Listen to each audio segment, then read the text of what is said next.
Luc, chapitre 4. Jésus, rempli du Saint-Esprit, revint du Jourdain, et il fut conduit par l'Esprit dans le désert, où il fut tenté par le diable pendant 40 jours. Il ne mangea rien durant ces jours-là, et, après qu'ils furent écoulés, il eut faim.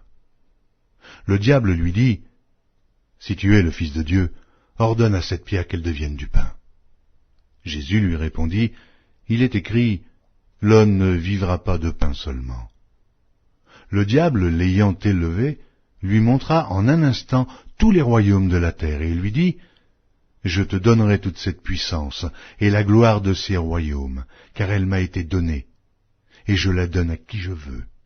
Si donc tu te prosternes devant moi, elle sera toute à toi. » Jésus lui répondit, « Il est écrit, tu adoreras le Seigneur, ton Dieu, et tu le serviras lui seul. » Le diable le conduisit encore à Jérusalem, le plaça sur le haut du temple et lui dit, « Si tu es le Fils de Dieu, jette-toi d'ici en bas, car il est écrit, il donnera des ordres à ses anges à son sujet, afin qu'ils te gardent, et ils te porteront sur les mains, de peur que ton pied ne heurte contre une pierre. » Jésus lui répondit, « Il est dit, tu ne tenteras point le Seigneur ton Dieu. » Après l'avoir tenté de toutes ses manières, le diable s'éloigna de lui, jusqu'à un moment favorable. Jésus, revêtu de la puissance de l'Esprit, retourna en Galilée, et sa renommée se répandit dans tout le pays d'alentour. Il enseignait dans les synagogues, et il était glorifié par tous. Il se rendit à Nazareth, où il avait été élevé, et, selon sa coutume, il entra dans la synagogue le jour du Shabbat. Il se leva pour faire la lecture, et on lui remit le livre du prophète Ésaïe. L'ayant déroulé, il trouva l'endroit où il était écrit « L'Esprit du Seigneur est sur moi, parce qu'il m'a oint pour annoncer une bonne nouvelle aux pauvres. Il m'a envoyé pour guérir ceux qui ont le cœur brisé, pour proclamer aux captifs la délivrance et aux aveugles le recouvrement de la vue, pour renvoyer libres les opprimés, pour publier une année de grâce du Seigneur. » Ensuite, il roula le livre, le remit au serviteur et s'assit.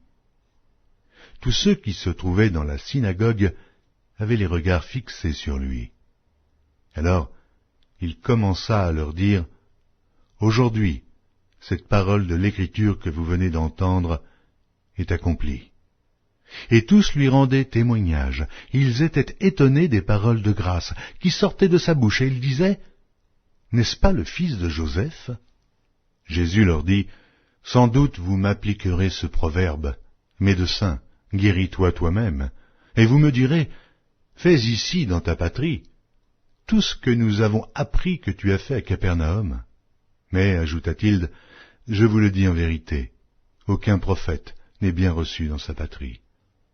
Je vous le dis en vérité, il y avait plusieurs veuves en Israël, du temps d'Élie, lorsque le ciel fut fermé 3 ans et 6 mois, et qu'il y eut une grande famine sur toute la terre, et cependant, Élie ne fut envoyé vers aucune d'elles, si ce n'est vers une femme veuve, à Sérepta, dans le pays de Sidon.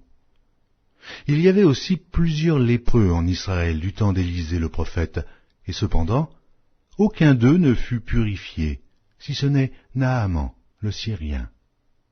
Ils furent tous remplis de colère dans la synagogue lorsqu'ils entendirent ces choses, et, s'étant levés, ils le chassèrent de la ville, et le menèrent jusqu'au sommet de la montagne sur laquelle leur ville était bâtie, afin de le précipiter en bas. Mais Jésus, passant au milieu d'eux, s'en alla.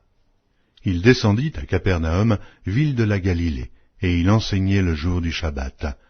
On était frappé de sa doctrine, car il parlait avec autorité. Il se trouva dans la synagogue un homme qui avait un esprit de démon impur, et qui s'écria d'une voix forte, « Ah, qu'y a-t-il entre nous et toi, Jésus de Nazareth? Es-tu venu pour nous perdre? Je sais qui tu es le Saint de Dieu. » Jésus le menaça, disant, « Tais-toi et sors de cet homme. » Et le démon le jeta au milieu de l'assemblée et sortit de lui sans lui faire aucun mal. Tous furent saisis de stupeur, et ils se disaient les uns aux autres, « Quelle est cette parole ?» Il commande avec autorité et puissance aux esprits impurs, et ils sortent. Et sa renommée se répandit dans tous les lieux d'alentour. En sortant de la synagogue, il se rendit à la maison de Simon. La belle-mère de Simon avait une violente fièvre, et ils le prièrent en sa faveur. S'étant penché sur elle, il menaça la fièvre, et la fièvre la quitta. À l'instant, elle se leva et les servit. Après le coucher du soleil, tous ceux qui avaient des malades atteints de diverses maladies les lui amenèrent. Il imposa les mains à chacun d'eux et il les guérit. Des démons aussi sortirent de beaucoup de personnes en criant et en disant « Tu es le Fils de Dieu !» Mais il les menaçait et ne leur permettait pas de parler, parce qu'ils savaient qu'il était le Christ.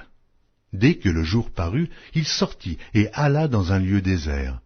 Une foule de gens se mirent à sa recherche et arrivèrent jusqu'à lui.